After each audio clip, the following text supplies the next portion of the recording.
वज़ीर-ए-आज़म शहबाज शरीफ ने ज़राअत और लाइफ स्टॉक की जदीद तरबियत के लिए मज़ीद 1000 तलबा को चीन भिजवाने का ऐलान कर दिया है। पाकिस्तान में लाइव स्टॉक की इस्तेदाद के हवाले से कौमी सेमिनार से खिताब करते हुए वज़ीर-ए-आज़म ने कहा कि ज़राअत और लाइव स्टॉक के शोबे में इनकलाब लाने के लिए जदीद AI और IT टेक्नोलॉजी का इस्तेमाल ज़रूरी है।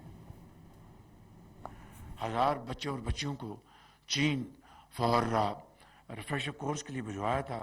वफाक ने अपने वसाइल से, मैं वहाँ पर फिर ऐलान करके आया हूँ कि इस साल 1000 बच्चे और बच्चियाँ चारों सूबों से हम फिर भिजवाएंगे जो फ्रेश ग्रेजुएट्स हैं वहाँ पर जाके ट्रेनिंग के लिए। जदीद टेक्नोलॉजी और जदीद इनिशिएटिव जो हैं AI लेड IT लेड, उससे हमारी ज़राअत के अंदर एक इनकलाब आएगा, लाइफ स्टॉक में एक इनकलाब आएगा।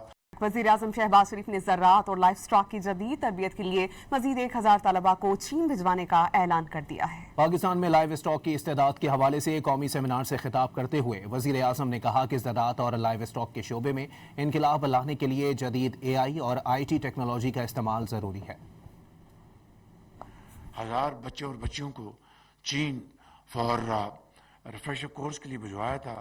वफाक ने अपने वसाइल से, मैं वहाँ पर फिर ऐलान करके आया हूँ कि इस साल 1000 बच्चे और बच्चियाँ चारों सूबों से हम फिर भिजवाएंगे जो फ्रेश ग्रेजुएट्स हैं वहाँ पर जाके ट्रेनिंग के लिए। जदीद टेक्नोलॉजी और जदीद इनिशिएटिव जो हैं AI लेड IT लेड, उससे हमारी ज़राअत के अंदर एक इनकलाब आएगा, लाइफ स्टॉक में एक इनकलाब आएगा।